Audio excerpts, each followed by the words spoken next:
Let's just talk about what we're considering. I understand Simmons and Lynch, but I understand the Arizona Supreme Court to be saying it does not, under our rules, there's nothing more here. They simply interpreted their Rule 32.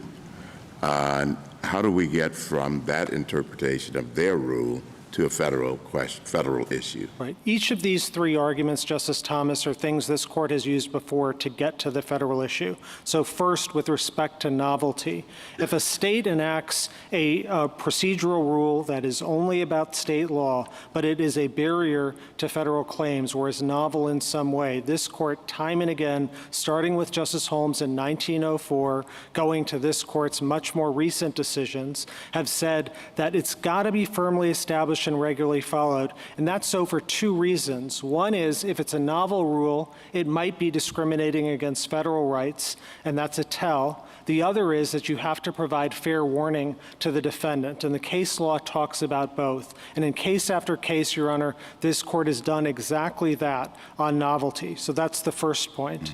The second is, the second way you get to a federal issue is that this court polices, indeed the court in Walker said, it's regularly said that if an interpretation discriminates against a federal right, even if it's purely a matter of state law, take for example this court's decision just last year in Espinoza versus Montana, that was purely interpreting a state constitutional provision, but there was a federal question lurking under that. And that is true here as well because of the discrimination. And then the third is that it's interwoven with federal law. It's not actually purely, and I would fight the premise of your question, a state interpretation. It's not just a state interpretation. And these are three separate arguments. You can disagree with me on any one, but they have to run the table and win all three of them. Well, Counsel,